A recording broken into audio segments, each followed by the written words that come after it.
Sabe, geralmente, quando a gente tenta resolver um grande problema de saúde pública, existe meio que uma expectativa de precisão quase cirúrgica. Aquela coisa bem técnica, né? Exato. É tipo na ortopedia. Alguém sofre uma queda, daí o raio-x mostra exatamente onde o osso partiu na tela e o médico simplesmente aponta e diz, tipo, a fratura tá bem ali, vamos colocar um gesso. Essa é uma lógica muito confortável para nós. Sim. Tem um problema visível, um protocolo estabelecido e a intervenção clínica é aplicada. Está quebrado ou não está. E a solução, vem direto de um manual médico. Mas assim, quando a gente pisa no terreno da dependência química, especificamente do alcoolismo, essa máquina de raio-x parece que, sei lá, pifa completamente. Nossa, total. Apaga de vez. Porque a fratura deixa de ser um osso e passa a ser no tecido social. E não dá pra tirar uma chapa da confiança destruída dentro de uma casa, sabe? Ou do esgotamento de uma equipe de emergência num hospital numa noite de sexta-feira. É porque o diagnóstico se torna incrivelmente turvo. Muito. E é exatamente para tentar mapear essas fraturas invisíveis que nós vamos fazer essa imersão de hoje. Para quem está acompanhando a gente, nosso foco é explorar um documento institucional fascinante chamado Importância dos Grupos e Distritos da Área 17. Isso, a Área 17 que cobre a região do Paraná, certo? Exatamente. Nós estamos analisando como os grupos de alcoólicos anônimos operam ali. E o que chama a atenção da nossa audiência interessada em sociedade e o comportamento humano é como uma organização baseada inteiramente no anonimato e na ajuda mútua consegue atuar. E atuando totalmente fora do sistema médico tradicional. Sem gerar um único centavo de custo para o Estado. Caramba. E ainda assim, consegue restaurar famílias e reduzir impactos sociais graves de uma forma incrivelmente sustentável. Certo. Vamos desempacotar isso, porque, à primeira vista, os números e a escala do desafio não batem com os recursos. Não batem mesmo. A gente está falando de um problema que custaria bilhões aos cofres governamentais para ser mitigado com infraestrutura clínica.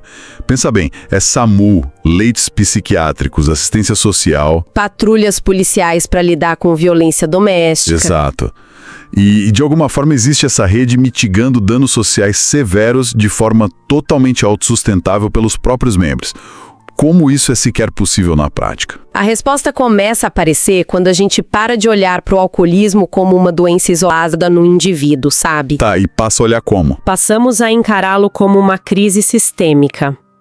Quando a sobriedade entra na equação na comunidade, o efeito não é apenas clínico, ele é econômico. Uma pessoa que atinge a estabilidade através do grupo significa menos uma viatura sendo chamada de madrugada para apaziguar um conflito. Menos internações, né? Sim, é um leito de hospital que fica vago. No trabalho, é um funcionário a mais produzindo na economia local em vez de faltar por conta da bebida. É interessante você usar a palavra sistêmica. Porque eu sempre penso naquele clichê antigo, sabe, de uma pedra jogada no mago? Ah, das ondas se espalhando. Isso. A pessoa bebendo é a pedra. E as ondas de choque atingem primeiro a família e depois a comunidade ao redor. E lendo os registros sobre as famílias, fica claro que o alcoolismo gera um sofrimento emocional absurdo e que quebra vínculos de confiança. Despedaça tudo. Mas aí, a ida ao AA inicia essa reconstrução familiar. Traz de volta o diálogo, o respeito, e o ambiente fica mais saudável mesmo quando a recuperação é bem gradual. É incrível pensar que um problema de saúde pública desse tamanho está sendo mitigado de forma totalmente gratuita e autônoma. Se conectarmos isso com a imagem maior, fica evidente que a estabilidade de uma única casa afeta os indicadores macroeconômicos e sociais de uma cidade inteira. Nossa, é verdade. O sofrimento e as brigas não ficam contidos entre quatro paredes, eles transbordam para a rua. O que os grupos fazem é oferecer um escoramento de emergência para essa casa. Mas peraí, eu preciso fazer o papel de advogado do diabo agora. Claro, manda. Se a fundação de uma casa está cedendo, você chama um engenheiro. Se alguém tem uma dependência química severa, que, altera a neuroquímica do cérebro, a lógica manda chamar um especialista de jaleco branco. A lógica médica tradicional, sim. Então, como é que uma sala cheia de pessoas que não têm formação médica alguma e que estão lutando contra o mesmo problema consegue estabilizar essa estrutura? Muitas vezes, pensamos na recuperação com um médico ditando regras. Essa vulnerabilidade compartilhada não tem o risco de virar uma câmara de eco tóxica? Olha, essa é a dúvida mais natural do mundo. E a resposta reside no mecanismo central que sustenta o modelo. A diferença brutal entre a identificação hierárquica e a identificação horizontal. Horizontal, como assim? Pense na recuperação médica clássica, a identificação hierárquica. O médico, revestido de autoridade, dita as regras de cima para baixo. Tá, ele é o especialista. Ele tem o conhecimento científico, mas não tem a vivência daquele abismo específico. O dependente, muitas vezes na negação, pode facilmente mentir para o médico. Assim. Manipular as respostas ou simplesmente sentir que está sendo julgado moralmente de uma posição superior. O jaleco cria uma barreira. O paciente pensa, tipo, você leu sobre isso num livro, mas você não sabe o que é tremer de madrugada precisando de um gole. Exato. O grupo, por outro lado, oferece compreensão sem julgamento. Na identificação horizontal, o indivíduo entra em uma sala e dá de cara com seus iguais. Pessoas que passaram pelos mesmíssimos desafios. Quebrando o isolamento. Isso. A remoção do julgamento é o verdadeiro catalisador da mudança duradoura. Você não pode enganar outro alcoólico. E é por estar num ambiente sem nenhuma autoridade clínica que o indivíduo finalmente baixa as defesas. Aqui é que a coisa fica realmente interessante. Porque a gente nota um paradoxo aí. Os princípios base são honestidade, humildade e ajuda mútua. Recuperação é aprender a viver com propósito e dignidade. Não é só parar de beber. Um alcoólico ajuda outro alcoólico. O ato de curar outra pessoa é, na verdade, a principal ferramenta para curar a si mesmo. Pensem como isso é contraintuitivo. Muito. Normalmente a gente foca só na gente quando tá doente. Sim, mas lá isso desperta o senso de utilidade. Ajudar o outro fortalece a própria recuperação. É genial, né? Para alguém que passou anos sentindo que era um fardo, descobrir que o seu histórico é a chave para salvar um recém-chegado, isso gera um pertencimento enorme. Mas nós temos que olhar para a questão prática disso tudo. O gargalo geográfico. Sim, tudo isso que discutimos exige contato, proximidade. Historicamente, superar esse isolamento psicológico exigia superar a barreira física, sair de casa, ir até o endereço. O que acontece com quem está com vergonha demais para sair? Sem condições, morando longe. Esse foi o calcanhar de Aquiles por muito tempo. Aí a gente entra na evolução digital, né? Exatamente. O surgimento dos grupos online, com grande destaque para o Grupo Paraná Online, foi uma resposta a necessidades muito reais dessa área 17. Cara, imagina estar sozinho em casa, de madrugada, a fissura batendo. Aquela vontade incontrolável. Sim, e de repente o seu salva-vidas está no seu bolso, no formato de uma videochamada. Um clique no celular ou no computador e a ajuda é instantânea. O que é fascinante aqui é notar como a barreira da vergonha é neutralizada pela interface virtual. O ambiente online funciona como uma sala muito menos intimidadora para o temido primeiro passo. Eu fico imaginando que o primeiro passo físico, até uma porta pode pesar 1 tonelada, sabe? Mas o clique do mouse é super leve. Além de manter a continuidade para quem viaja muito ou mora em áreas rurais isoladas. Mas tem uma ressalva aí, né?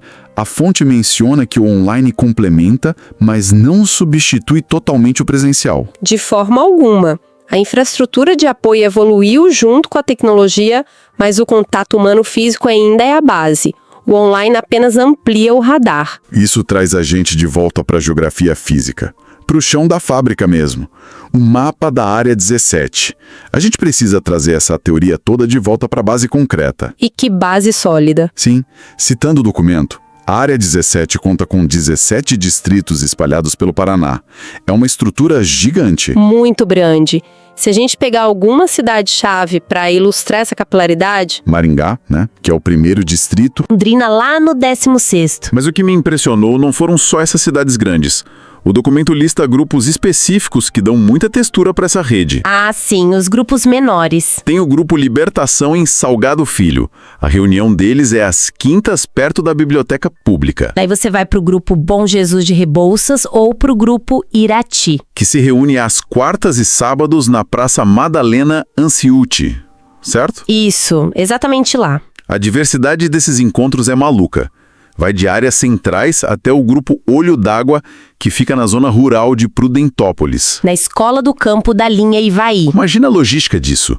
E os dados são tão reais que eles até listam grupos como o Tangará e o 7 de Julho, que constam como temporariamente fechados. Então, o que tudo isso significa? Significa que é um organismo vivo. Sim, não estamos falando de um projeto vago. Estamos falando de endereços reais, fundos de sindicatos, praças, escolas rurais, há uma teia de segurança tecida cidade por cidade. O contraste é maravilhoso, porque eles usam o termo anônimos no nome, o que sugere algo escondido, mas tem uma presença massiva, é hiperorganizado. Funciona quase como serviço público de emergência silencioso. Exatamente. Um serviço que atua nas sombras para manter a luz acesa na vida de milhares de pessoas. Bom, sumarizando essa nossa jornada de hoje, a gente viu como uma rede construída simplesmente com empatia e escuta sem julgamento faz milagres, né? Sim, economiza recursos estatais pesados. Reconstrói laços familiares fragmentados, salva indivíduos de um abismo total. E ainda soube usar a tecnologia online de forma inteligente para que a esperança esteja literalmente a um clique de distância para quem precisa. Olha, antes da gente encerrar, nós vimos o sucesso esmagador desse modelo, focado na vulnerabilidade e sem dinheiro do governo. Você não acha que isso levanta uma questão maior? Com certeza. Eu diria que fica uma reflexão provocativa para nossa audiência pensar depois dessa imersão. Manda. Nós vivemos hoje em uma era marcada por epidemias de solidão crônica, ansiedade digital, desconexão. Será que a estrutura de suporte entre iguais do AA não guarda o segredo arquitetônico para resolver outras crises de saúde mental da sociedade moderna? Caramba, é uma excelente provocação. Porque no fim do dia, todos nós só queremos um espaço onde possamos ser honestos sem sermos julgados. Exatamente isso. Queria agradecer muito o tempo de quem nos acompanhou até aqui nessa exploração analítica do material. É um tema denso, mas vital. Muito obrigada pela companhia de sempre e continuem curiosos. Isso aí. E não esqueçam da importância de compartilhar esse conhecimento que a gente discutiu hoje. Até a próxima imersão, pessoal.